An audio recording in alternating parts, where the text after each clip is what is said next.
Assalamualaikum warahmatullahi wabarakatuh.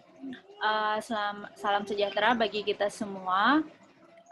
Perkenalkan, saya Rika Febriani dari Prodi Pendidikan Pancasila dan Kewarganegaraan Universitas Negeri Padang. Nah, pada pertemuan pendidikan Pancasila pada kali ini kita akan membahas mengenai Pancasila sebagai sistem filsafat.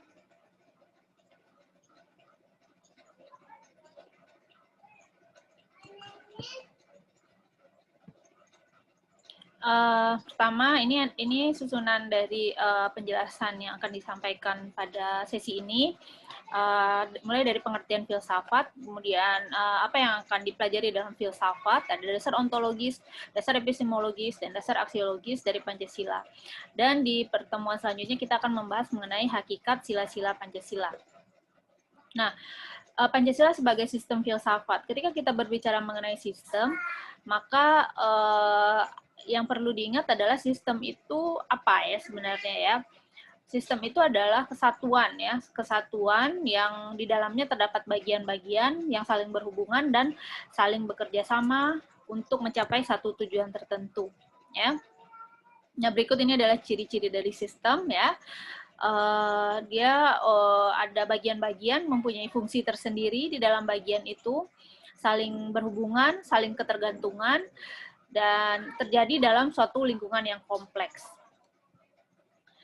Kemudian pengertian filsafat. Nah, filsafat sendiri berasal dari bahasa Yunani, yaitu filosofia ya. Philo artinya adalah cinta, sementara philia artinya adalah kebijaksanaan, pengetahuan, bisa juga keterampilan, pengalaman praktis, dan intelijensi.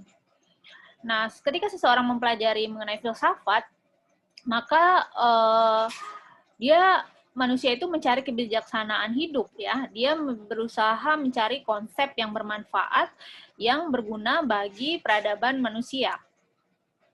Di dalam filsafat sendiri ada 4 cabang utama keilmuan ya. Ada metafisika. Ya, metafisika itu adalah cabang filsafat yang mempelajari asal muasal segala sesuatu yang ada dan yang mungkin ada.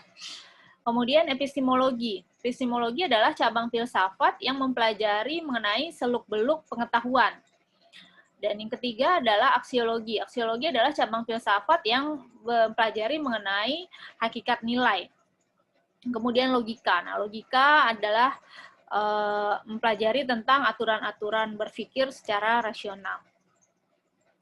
Nah, apa itu filsafat Pancasila? Nah, filsafat Pancasila itu dapat didefinisikan sebagai suatu refleksi kritis dan rasional tentang Pancasila sebagai dasar negara dan kenyataan budaya bangsa, dengan tujuan untuk mendapatkan pokok-pokok yang mendasar dan menyeluruh dari dasar negara sendiri.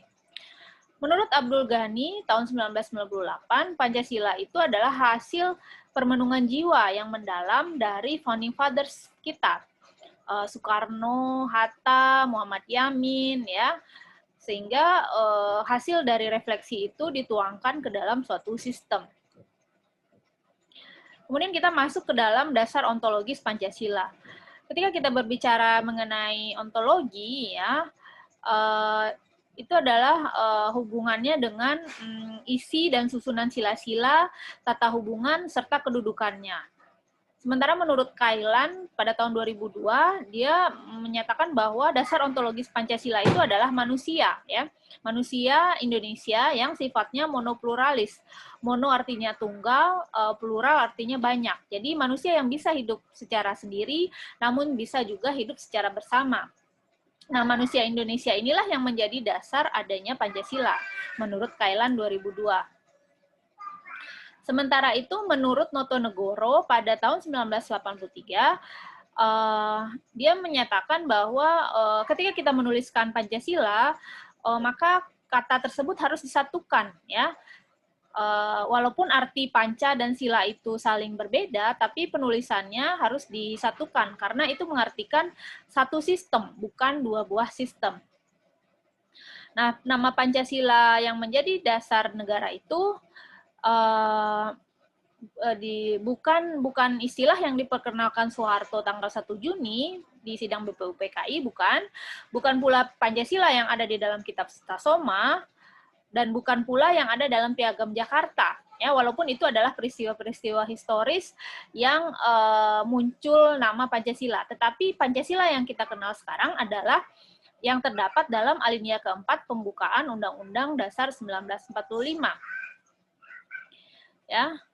Kemudian Notonegoro juga menyatakan ada 4 macam kausa ya yang digunakan untuk menetapkan Pancasila sebagai dasar filsafat negara.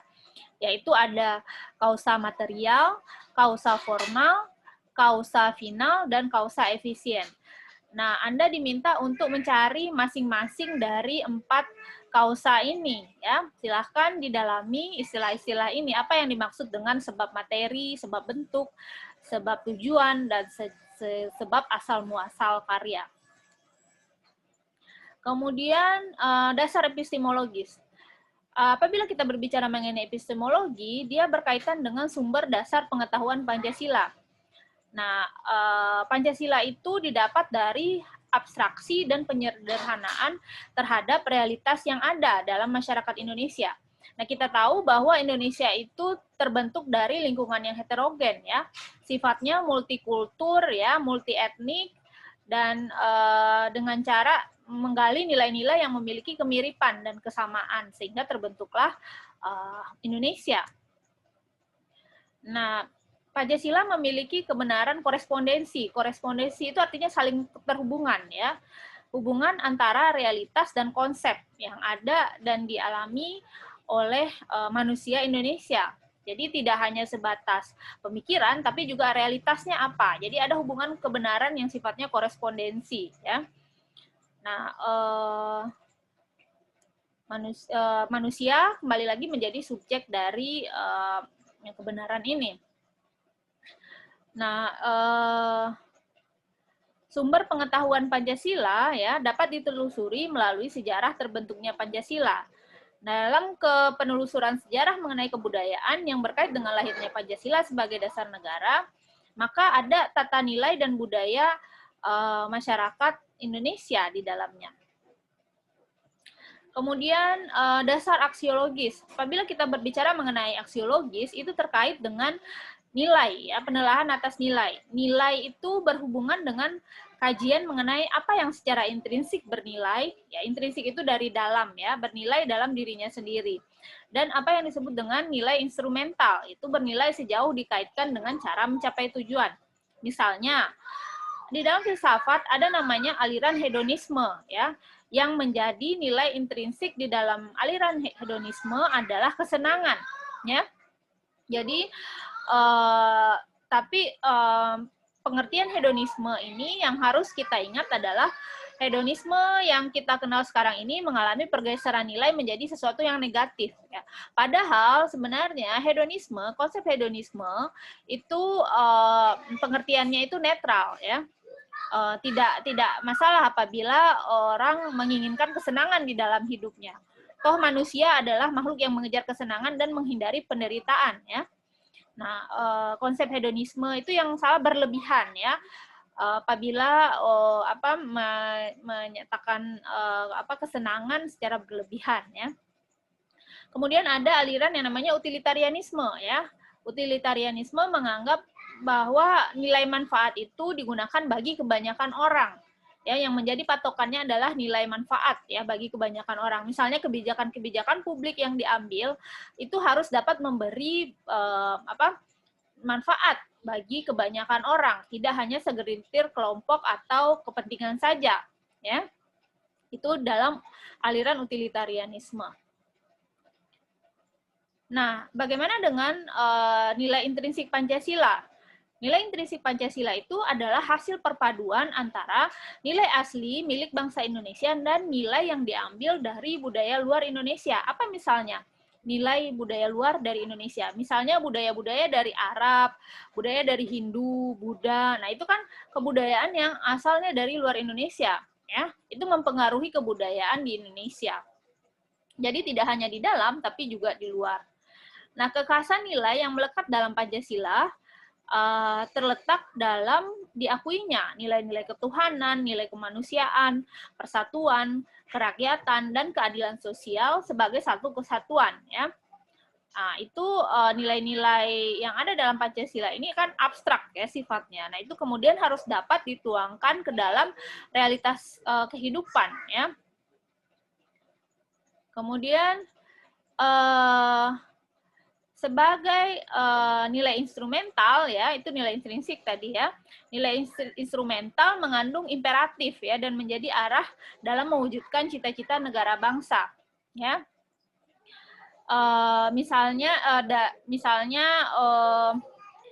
dalam mencapai tujuan ya, suatu tujuan dalam kehidupan bernegara, kita menggunakan cara-cara yang berketuhanan, cara-cara berketuhanan yang adil dan beradab, yang berpersatuan, yang berkerakyatan, yang menghargai musyawarah dalam mencapai mufakat, dan berkeadilan sosial bagi seluruh rakyat Indonesia. Nah, itu harus dilihat sebagai suatu cara ya, cara untuk mencapai tujuan. Sehingga dalam dasar aksiologi ini hanya bisa dimengerti kalau kita mengenal manusia Indonesia dari berbagai latar belakang yang berbeda, ya. Dan yang perlu diingat juga bahwa Pancasila bukan sekumpulan nilai yang ada dengan sendirinya. Dia bukan given value, tetapi nilai yang diciptakan atau created value oleh manusia Indonesia. Ya. Nah, mungkin itu saja yang bisa Ibu jelaskan terkait dengan Pancasila sebagai sistem filsafat. Apabila ada pertanyaan, bisa menghubungi lewat email, ya, bisa sosial media juga, ya. Baik, terima kasih. Assalamualaikum warahmatullahi wabarakatuh.